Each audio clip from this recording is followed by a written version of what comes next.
Atta tadi disebutkan oleh Mbak Melisa, ia melihat ada inkonsistensi dari AG. AG juga turut berperan bisa dalam tanda kutip aktif dalam penganiayaan David, merekam dan sebagainya. Jawaban dari Anda seperti apa? Jadi kita sama-sama ahli hukum, jadi alat bukti itu ada banyak pasti. Ketika hanya di capture dari chat yang menggunakan HP dari klien kami, memang harus kami buktikan lagi. Memang ketika ini pasalnya sudah dikaitkan dengan 355, akhirnya pada saat last minute kami ditetapkan jadi anak yang berkonflik dengan hukum, dan dikaitkan dengan 56 perbantuan, ya ini memang penyidik udah melimpahkan ke kami untuk buktikan di pengadilan. Makanya ketika chat itu sepihak saja dimunculkan, memang kami harus menjelaskan bahwa kondisi ada relasi kuasa macam-macam Mbak nanti ininya, dan bukti keterangan di mobil ini udah mulai sinkron. Saya dengar dari Bang Happy tadi bahwa memang di mobil si Mario ini memang sudah mulai ada bahasa-bahasa yang ternyata waktu klien kami tidak ada di mobil menyampaikan ke klien abang. Jadi menurut saya itu biarkan di ranah pengadilan nanti, kami siap membuktikan, dan chat itu kami akan kaitkan dengan alat bukti lain pasti. Chat yang mana sih ini sebetulnya? Chat yang itu loh Mbak, yang tadi dibilang katanya klien kami yang menyuruh turunkan, padahal itu jelas HP-nya lagi dengan modus kartu pelajar ya? HP-nya lagi dipakai sama Mario. Kalau kartu pelajar itu panjang lagi Mbak ceritanya, nggak sampai sesi ini. Nah cuma beberapa catatan kami juga harus meluruskan, walaupun Shane bukan klien kami, tapi kami harus menyampaikan juga yang benar bahwa di samping kami tetap mendoakan terus Ananda David, kami kesian juga kalau Ananda Shane ini harus disudutkan dengan keterangan sepihak dari tersangka M yang dipakai oleh penyidik saat rekonstruksi. Jadi jangan sampai tersangka Mario ini, maaf sekali lagi tanpa mengesampingkan kondisi Ananda David, menumbalkan Shane juga dan kami yang sudah selama ini ditumbalkan. Sekarang Anda sudah merasa ditumbalkan klien Anda? Ya beberapa fakta kayak awal-awal dikasih keterangan kami selfie, itu kan di rekonstruksi tidak muncul akhirnya. Dan beberapa banyak yang lain lagi. Itu munculnya dari Mario? Nah pada soal di CCTV, iya pastinya Mbak. Jadi di CCTV juga terlihat memang walaupun, tapi nanti pembuktian lah. Yang pada saat CCTV yang menghampiri duluan memang Ananda AG, waktu sudah ada teriakan dan lain-lain. Jadi Mbak Silvi, kami juga kaitan dengan, saya jadi mempertanyakan nih, ada apa ini dengan perubahan sangkaan kepada klien kami? Klien kami juga dipersamakan sangkaannya kepada Mario. Padahal dia hanya, kalau menurut saya, ya dengan fakta itu, dia hanya sebatas merekam. Kalaupun dari waktu di Polres, di Polsek Pasanggerahan, di klien kami itu disangkakan dengan pasal 76C. Oke lah, ya dia membiarkan.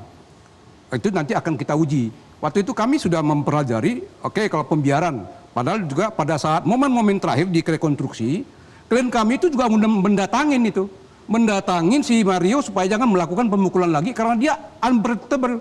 Tidak nyangka bahwa si Mario itu akan melakukan seperti itu.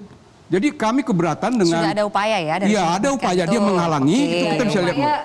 Setelah tendangan ya maka itu saya bilang ada menit-menit terakhir, dia baru tersentrak. Karena dia tidak menyangka bahwa si Mario akan melakukan seperti itu. Karena di mobil kan hanya mengatakan, saya akan bicara aja dengan David. Dia cuma minta maaf aja, kamu hanya merekam aja, kamu tenang aja. Begitu.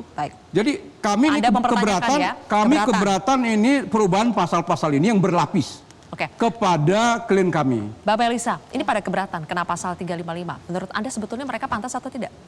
Sudah pantas. Karena menurut saya dalam pasal 355 itu kan mencantumkan terkait dengan penganiayaan berat dan terencana. Sementara kalau di sebelumnya itu kan tidak ada merumuskan terkait dengan terencana kalau terkait dengan pelindungan anak. Kalau di 351 memang ada rumusan pasal kalau mengakibatkan luka berat sekian. Tetapi itu bukan mens rea terkait dengan penganiayaan berat. Sementara Kalau kita lihat dari kejadian rekonstruksi itu, bagaimana mereka sudah melakukan perencanaan terlebih dahulu, proses ingin merekam, lalu pemukulan yang benar-benar hanya fokus kepada daerah kepala, itu sudah pasti masuk ke penganiayaan berat.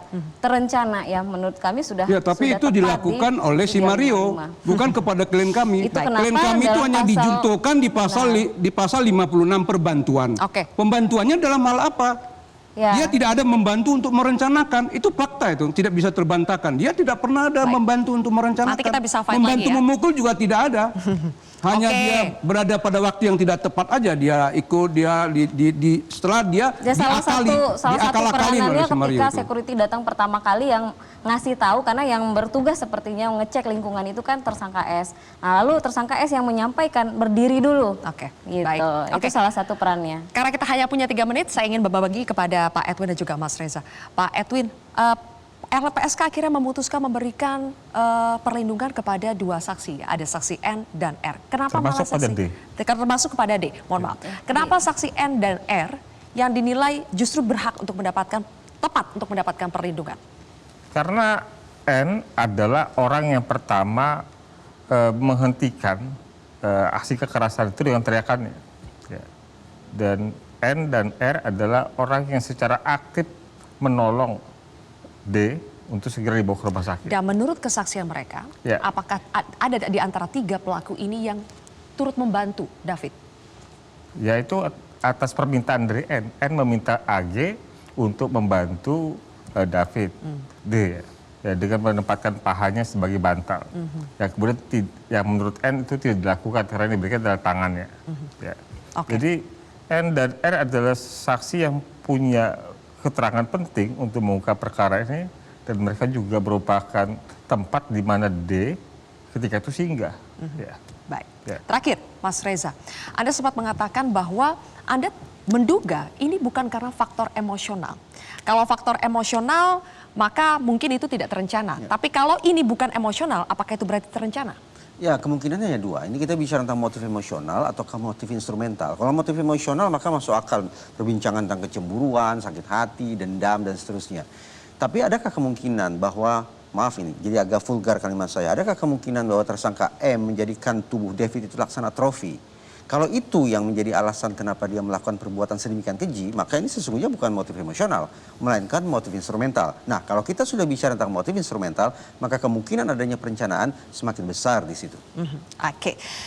Tentu ini akan menjadi episode yang cukup panjang. Bapak Ibu sekalian, kita akan bahas lebih jauh lagi dalam kesempatan yang berikutnya. Tapi terima kasih sudah hadir bersama kami di Kontroversi pada malam hari ini.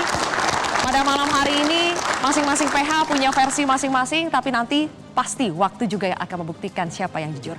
Pemirsa, terima kasih telah menyaksikan Kontroversi. Saya Zilvia Iskandar pamit undur diri. Kita jumpa lagi minggu depan. Sampai jumpa.